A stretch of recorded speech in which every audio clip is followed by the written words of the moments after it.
Dive into the dynamic world of high school sports. Whether you're a seasoned athletic director, a newcomer to the field, or simply curious to learn more about this exciting profession, this podcast is your go-to resource for inspiration, education, and a deeper understanding of the game-changing decisions that shape the world of high school athletics.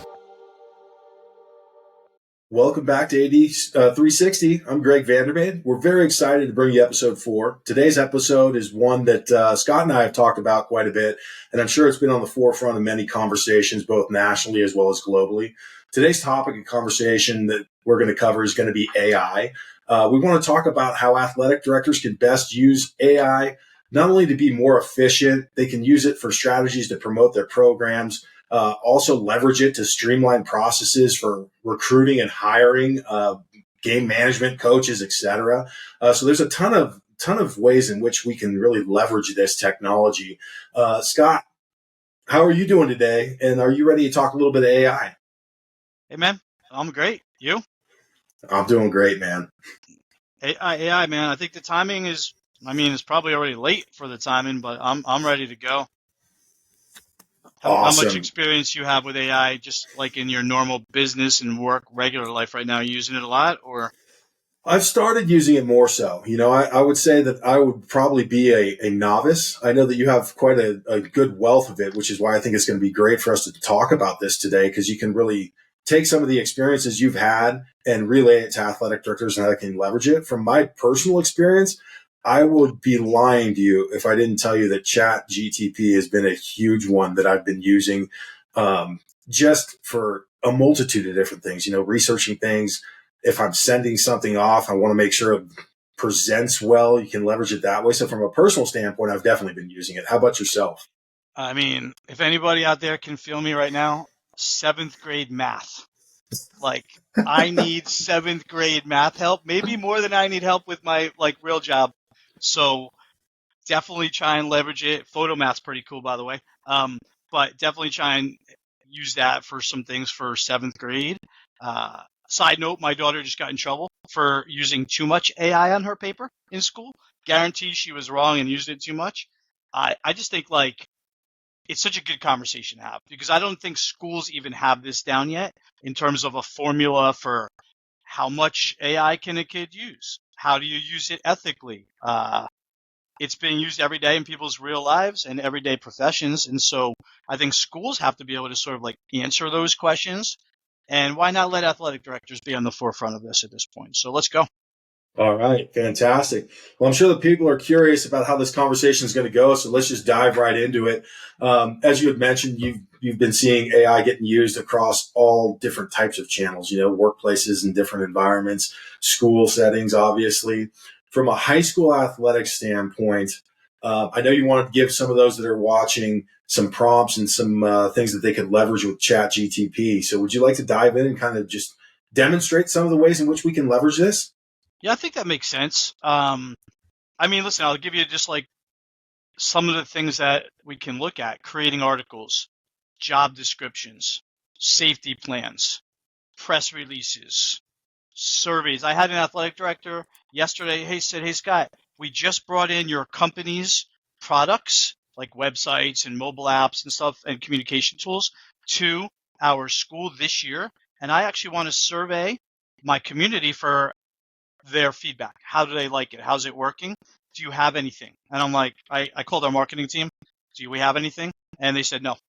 And so I quickly jumped on chat and I'm like, maybe we can create a survey right on here. So surveys, budgeting, forecasting, evaluations. ADs, I'm sure, are doing evals of coaches, of teachers, can help you there. Letters to parents, banquet speeches.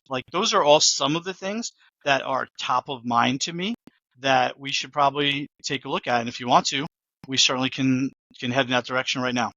I think that'd be fantastic. No, I think that's great, because every one of those points that you just touched on are things that athletic directors deal with on a regular basis. The evaluations, job descriptions, press releases, that's huge. How many ADs really have enough time to go through and do press releases on a regular basis?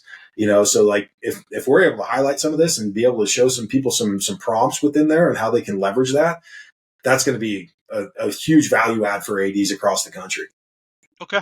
So I know this is a podcast, but I also know that we film it. So let's give it a shot and see if we can take a look at some of the ones that I've done already, and then we can take a quick look at maybe doing one or two together, if that makes sense. No, that sounds great. Okay, cool. Let me just find it. I'm like still in AD and have 17 screens open at the same time. So ready to go. So one of the things that I've always discussed with athletic directors is what are the best ways to highlight all the good stuff going on in your athletic department? And then what about something as simple as game summaries? ADs have 24 sports. Maybe in a season they've got 8 sports with 3 different levels each. Maybe they've got 24 sort of separate games going on in a given week, or sports, I should say, in a given week. And so one of the things I always thought about was, well, I want you to put these things on your websites, like a summary of a game. So how could you do that? So if you could, I'll read this for those listening, but my prompt here was basically I wanted them to create an article. Write an article for the Mars Knolls, which is by me, ice hockey team. They defeated Hillsborough 10-9. Their record is now 5-5-1, and they're on the upswing. Use the stats below and highlight leaders from Mars Knolls in each category. Now, what I'll say about that is people are already using programs for stats, right? So whether that's in New Jersey, we have one called newjersey.com, which everybody has to put scores and stats in for state tournaments. Max Preps, huge one across the country. And I know Max Preps does a nice job with creating automated summaries of games. But what if you wanted the ability to tweak that a little bit on your own? So all I did was I put in that prompt, I went to the New Jersey system and I took all the stats that were put in by the coach for the game and basically said, create an article for me. That response looks like this. The title of the article, Mars Knolls Ice Hockey triumphs in a thrilling 10-9 victory over Hillsborough. The Mars Knolls Ice Hockey team emerged victorious in a nail-biting match against Hillsborough, securing a thrilling 10-9 win. With this impressive performance, Mars Knolls now holds a record of 5-5-1, is on a promising upswing for the season.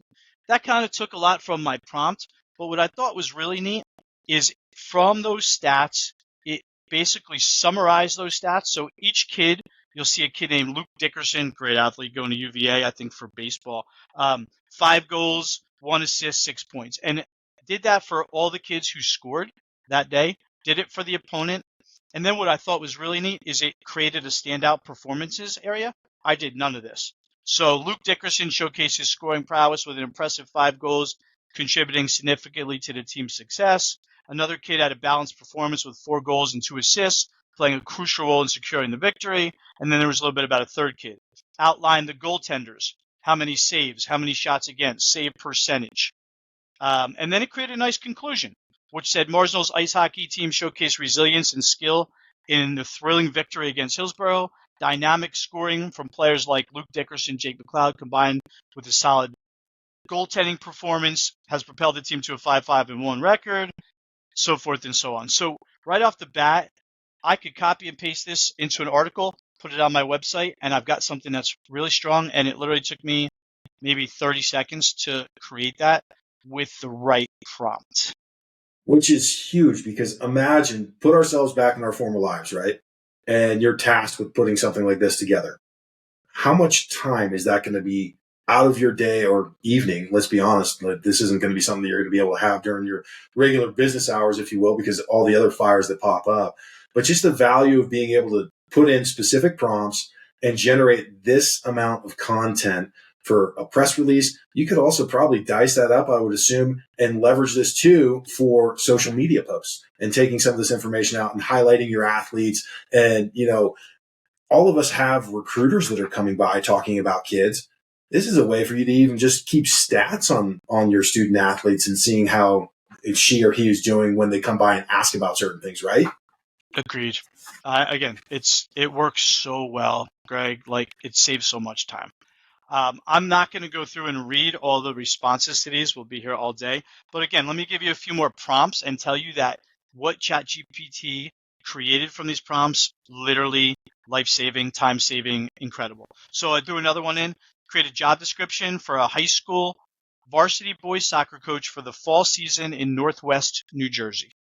And literally created an outline, an overview, a list of responsibilities, requirements, said it was part-time, that kind of stuff. Now, listen, this is 80% done. I need to go in and double check. It says a minimum of 2 years coaching experience, preferably at the high school level. Is that what I want? I'm not sure. Maybe I want more than that. So it's taken me a decent amount of the way there.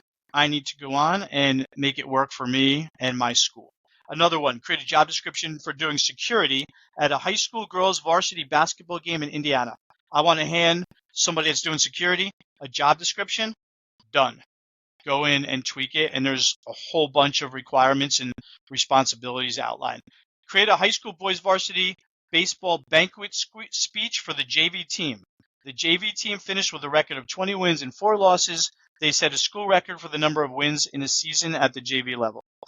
Like, it said it better than I could have. If we will get this available to everybody, done. And you're going to go in and tweak it to make it work for your school and throw in maybe some kids' names and some more specifics. Safety plan, create a safety plan for high school boys varsity lacrosse game that takes place at 7 p.m. on a beautiful warm night. The plan should encompass safety for players, fans, coaches, and refs. Gave me a really nice response. Again, even a form. How about I said I needed a form for if a parent is going to take a kid home from the game and they're not going to take the bus. So create that form for me if they're going to do that, instead of me having to go and create my own form. Done. I created basically a student athlete transportation release form. So we could go on and on here, but those are just a few examples, Greg. I mean, that's amazing just in that, the ability to get, as you said, it takes care of 80% of the work for you. It really puts the foundation for you to be able to go through, whether it's the forms, whether it's the press releases, whether it's, compiling stats, the speeches. I mean, just being able to have some type of template there to use and not having to start everything from scratch. I think that this is a game changer from a time management perspective for ADs. It's not that they don't want to put forth the effort to do all these things manually on their own. It's just, quite frankly, you don't have the time. And when you're able to take a tool like this and really build out, templates or, foundations, bullet points, things that you need to be able to make sure that you're mentioning, it really expedites a lot of the process for you. And then, really important, as you noted, though, you've got to go through and make sure that you're reading this. You can't just copy and paste and expect nothing but great things to happen, but it's at least given you, a overall view, and then you can go in and tweak it and make it your own, put a little bit of flavor to it yourself, and then be able to use that within your programs. This is awesome. I think these prompts are going to be ones that ADs are going to want to use too. So we'll be sure to share this.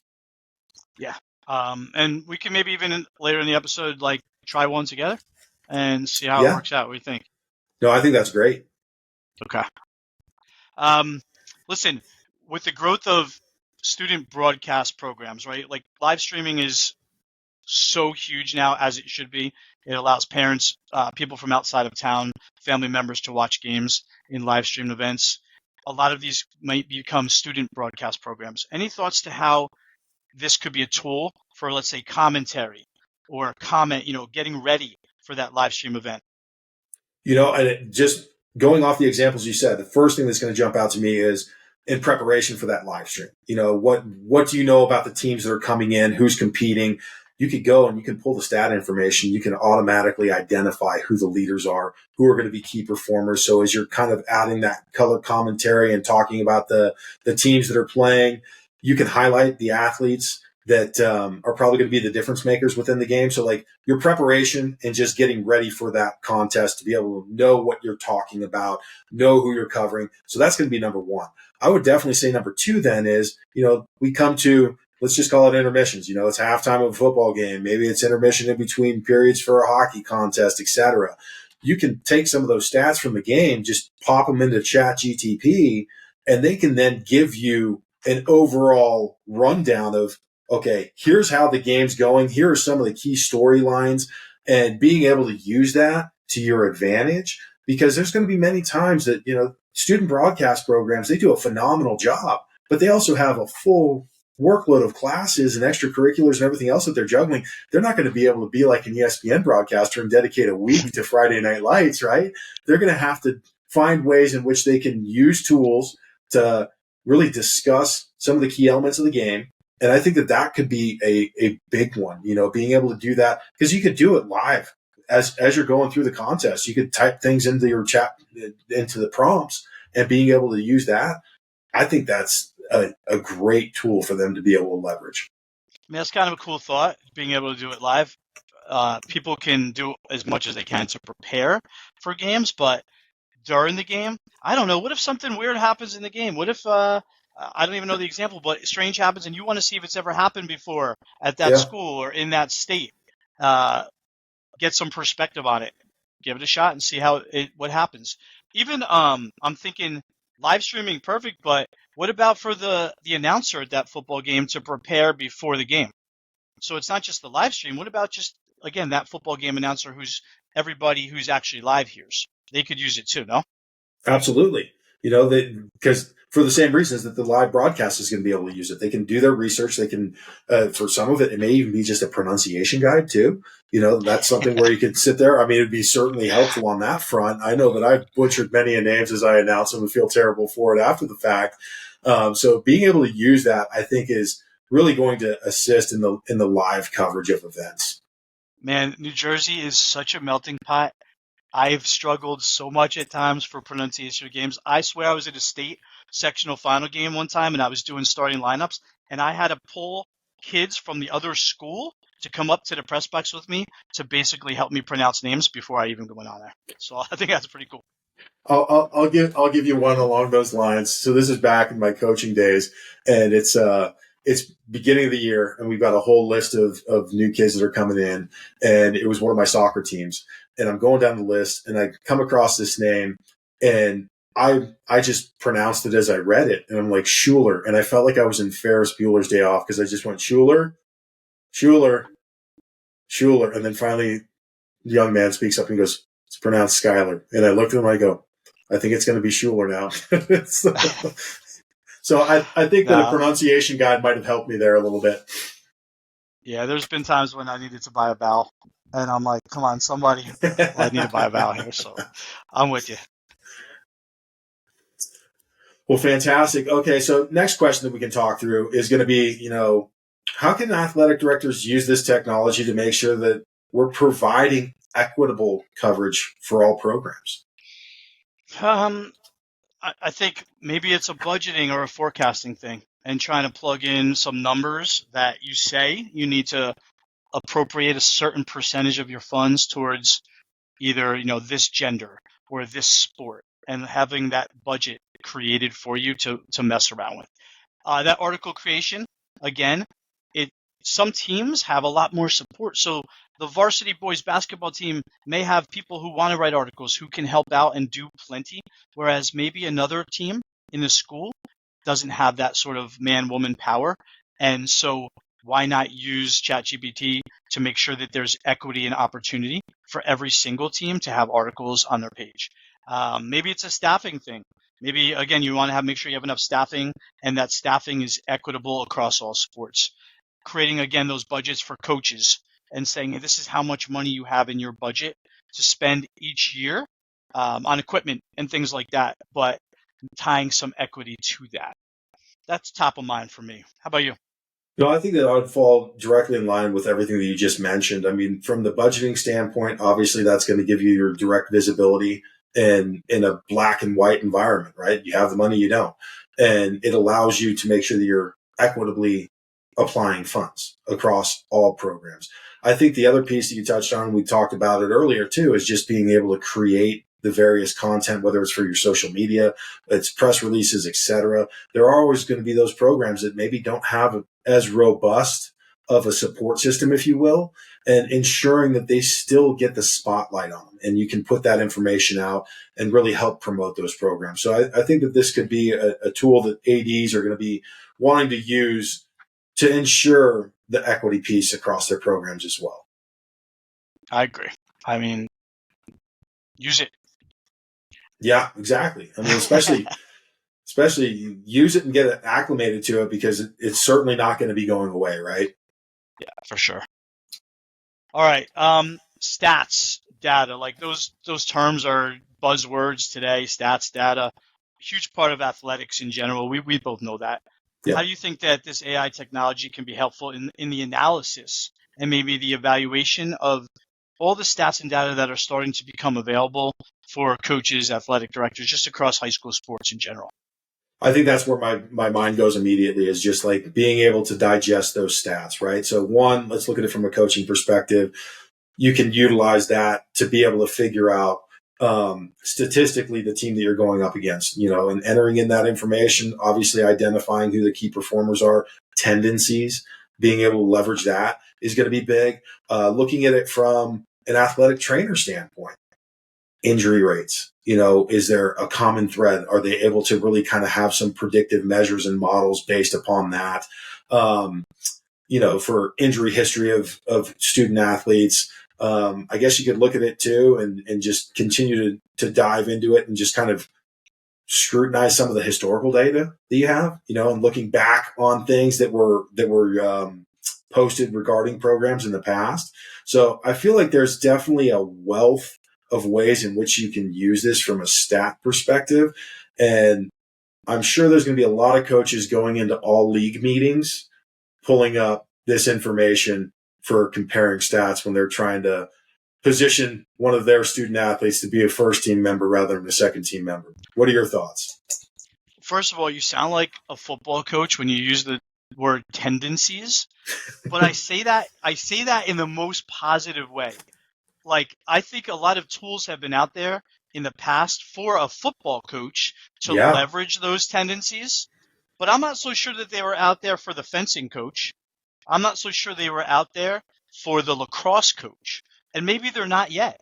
And so using AI to create your own, using that data to get tendencies for sports outside of maybe like a football could be huge. I also loved your answer to injuries and thinking about safety. That's brilliant. Trainers could utilize this as well. So you're right on You're right on, man. Yeah, I mean, I think that it's definitely something that thinking outside of the box for the stats, right? Maybe we had a ton of knee injuries. Well, was it on turf or grass? Finding out, like getting really granular and trying to find the root of all of that stuff too could be helpful in putting that into an AI prompt, if you will. I'm starting to think like we may need to cancel this because we may be giving away $1 million ideas right now. Like, these are really good ideas and good businesses, and I don't know that we're giving them away for free. So we got to chat afterwards. Though certainly, and we'll make sure that we run it through the legal team and see what the IP falls as, right? 10%, 10%. That's all I want. So I know we've talked a lot about ChatGPT. What other AI platforms are you kind of aware of that you think schools would be able to utilize? I mean, I think that there's a whole bunch of them out there. I don't honestly know a ton of them by name, but like, I look on social media and I see these note-taking AI tools. And I think kids are using this in college. They're recording their professors. It's creating notes from the class. It's finding the important information and highlighting that from a lecture.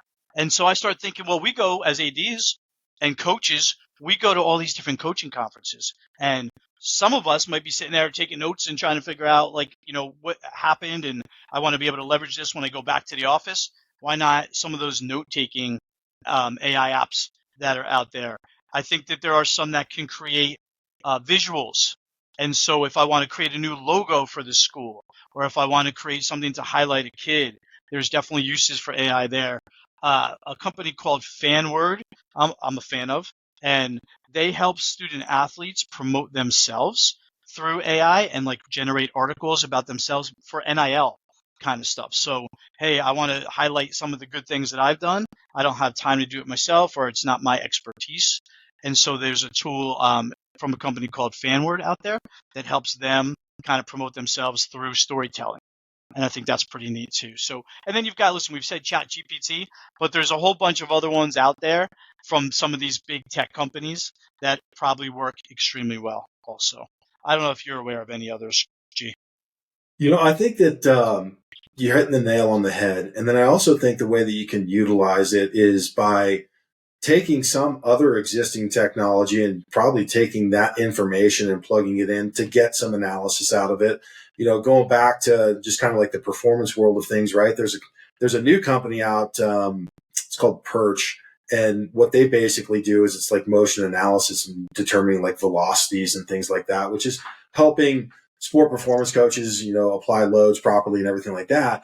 But then you'll have like companies like, I know there's some high schools out there that utilize Catapult and getting that information and plugging it in to analyze, what type of load are we placing on our student athletes. And it's not going to just be the coaches and the sport performance people that are interested in that.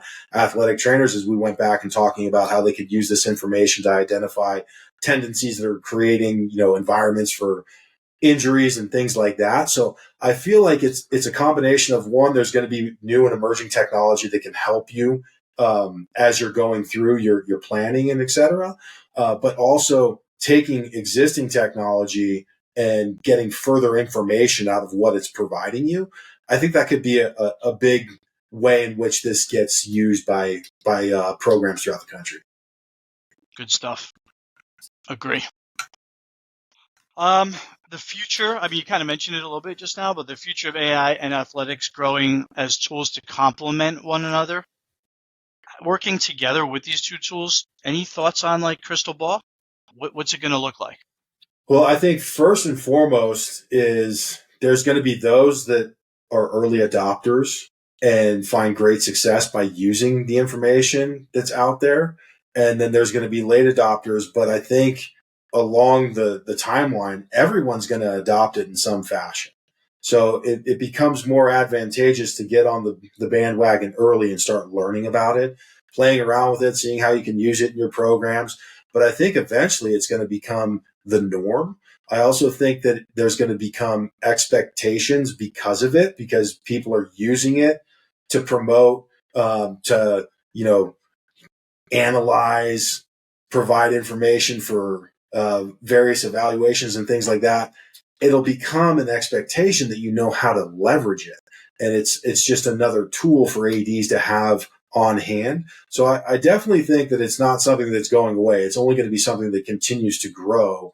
So I think that it's highly advantageous for those in the field to start acquainting themselves with it, right? And utilizing their knowledge base and expanding upon it. So when they get to the point where it becomes just part of it, right? I mean, you and I, we're not going to date ourselves, but we go back long enough to know that, we didn't always have smartphones to be able to fire off information to people. And now you adapt to all the things that are in front of you. I think that it's going to become a regular, everyday type thing that people are using. How about yourself? Where do you see this going?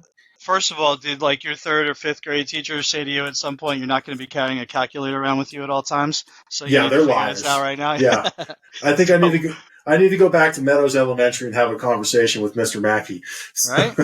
So I mean, you're right. First of all, I love asking questions that I have no idea the answer to. So thanks for helping me out with that.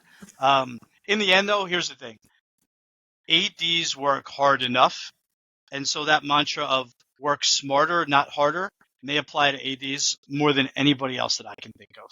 And so working smarter to me means using things like AI so that you're not having to work harder, because people just don't have any more time or bandwidth to work much harder in this industry. I think you're spot on there. I mean, there's not enough hours in the day, certainly not enough in the week.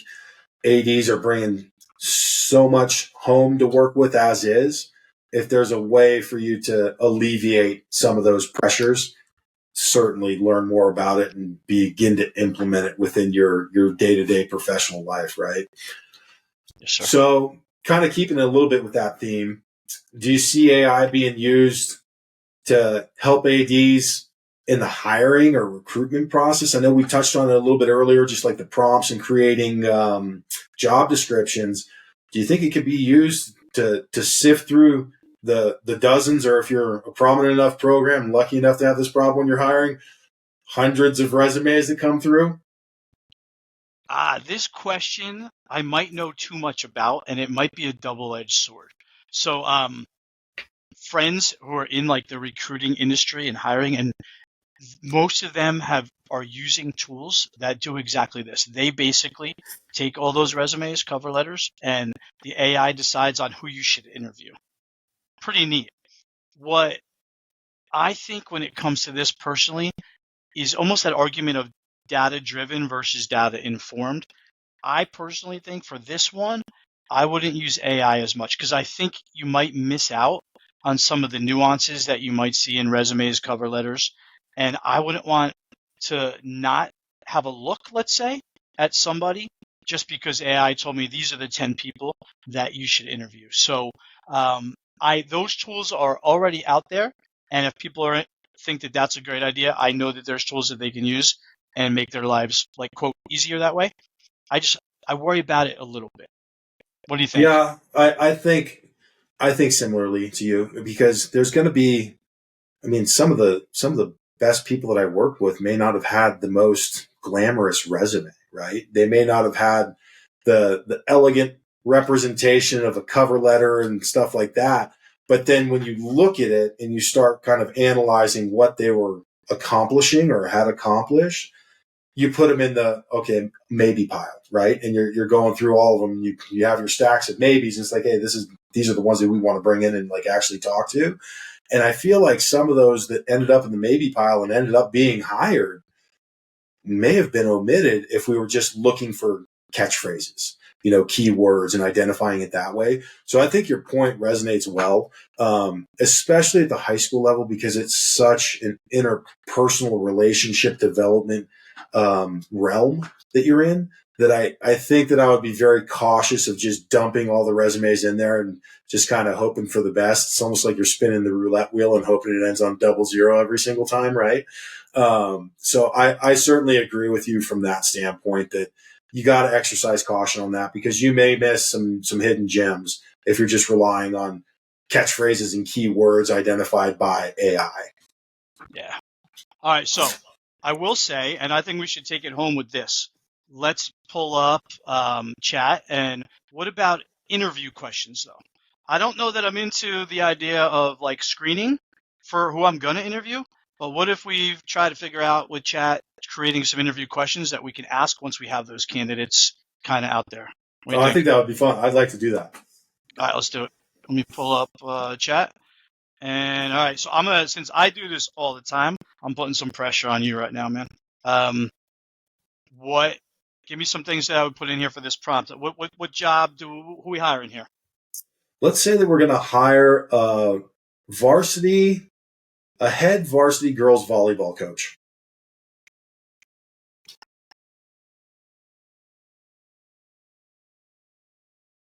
For a high school program, right?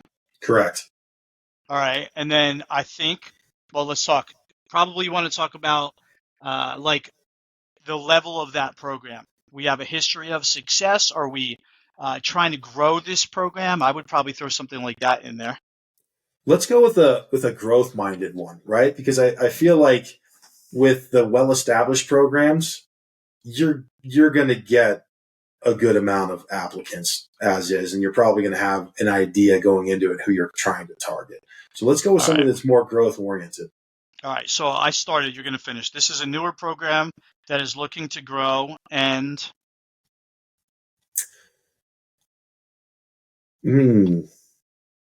become more competitive.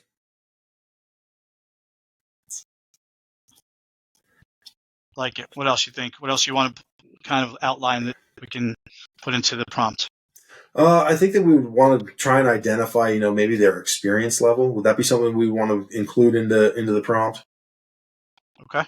So identify the candidate's experience level. How about as a player and any previous coaching experience? I think that would be good. Give me one more thing. Let's look at it from the standpoint of, and this may be a hot button one that we touch on, but I think that it's important too that coaches have not only just administrative experience, but in this day and age, fundraising experience. That's probably something that we're going to want to identify through the questions that we're going to be asking. Okay, so let's see. What do you think? Fundraising is an important aspect? Yeah. Of this head coaching position. When you're typing, do you speak exactly like in the same speed as you're typing like I do, or no? I was actually just going to commend you because anytime I'm on the spot and I'm on Zoom calls and I'm having to like type something in front of people, it's like I'm back in like fourth grade and have never sat in front of a keyboard before. Absolutely. All right, you satisfied with this as a quick prompt to see what we get? Let's see what it gives us. All right, let's see. So the prompt was create interview questions for a head girls volleyball coach for a high school program. This is a newer program that is looking to grow and become more competitive. Identify the candidate's experience level as a player and any previous coaching experience. Fundraising is an important aspect of this head coaching position. Here are some interview questions that you can put out. Oh, wow. That generated a good amount of them. Can you tell us about your experience with volleyball, both as a player and coach? What strategies would you implement to develop and improve the program? How would you approach fundraising for the program? Do you have any past experience in organizing successful fundraising events? How do you plan to recruit and retain players for the volleyball team? What are your thoughts on creating a competitive and inclusive team culture? How do you plan to collaborate with school administration, parents, and the community to support the volleyball program? Can you provide an example of a challenging situation you faced as a coach and how you resolved it? What are your long-term goals for the volleyball program, and how do you plan to achieve them? How do you assess and track the progress and success of the team, both on and off the court? How do you stay updated with the latest trends and techniques in volleyball coaching? I mean, come on.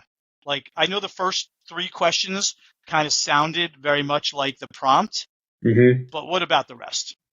No, I think that they bring up great ones. Like number 9 stuck out to me the second you hit the prompt in there. Like, how are you going to assess the overall performance both on and off the court? You know, because as educators first, you want to make sure that it is education-based athletics and you're not just evaluating, oh, well, she had X amount of kills. Well, how's she doing in the classroom?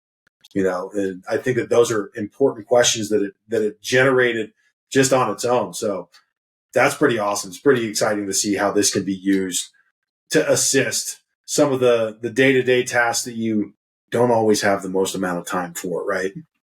For sure. I love the one on creating competitive and inclusive team culture. I mean, again, there's 10. You may cut some of these, you may add to them, you may create new questions as well, but I think I saved myself probably at least 20 minutes to a half an hour there, and I think that the questions were really, really strong. Yeah, because they resonate with what you're trying to identify within the candidates, right? So that's awesome. I really appreciate you taking the time today to kind of walk us through some of these prompts because that ends up being a big part of it too with these AI things. It's what you're putting into it is what you're going to get out of it. As cliche as that may sound, but you need to make sure you know what prompts to enter. You can't just throw stuff in there and hope that you get, you know, tremendous outputs on it. It's going to go based off the information that you provided, correct? Yeah. I mean, there's some human element to it, and there's plenty of, like, again, practice in terms of what the prompt should be. And again, I think schools need to start teaching this kind of stuff as well. Be helpful for sure. I know that's going to like sort of take us home right now. I think before we go, I think, Greg, we should start bringing some people in besides you and I. And I think they're going to want to hear from somebody but me at some point, at least no New Jersey accent. And so what I'll say to anybody listening is if you have any ideas, if you'd like to be on the podcast, get in touch with Greg or I, and let's get you on here and have some fun. No, I think that's great. I would most certainly love, as much as you and I love talking with one another, I'm sure people are going to want to hear other opinions than just our own, right? Oh, that's great. Yes. Well, I think that's going to be a wrap for this episode. You know, I think it was a very intriguing topic. Hopefully all of those that were listening or watching today found it helpful and enjoyed it. I know I did. What about you, Scott? Always. Awesome. Well, if you found today's episode helpful, you can always download a copy of it. We will also have Scott's guide to using AI. That tool will be available for downloading. That document is going to include some of the sample prompts that were put in there, example answers, and some overall suggestions on how to provide better coverage for your programs utilizing AI. And also, if you liked what you heard today, stay tuned for future episodes. As we mentioned, we're going to look to start having some guests come on, getting different viewpoints rather than just Scott's and my own, which selfishly I think we have great ones, but always good to get others in there, right? So if you did like what you heard today, please make sure you follow us on Spotify, Apple Podcasts, or wherever you get your podcasts from so you don't miss any new episodes. So with that said, from AD 360, I'm Greg Vandermade. Scott Rosenberg. Until next time.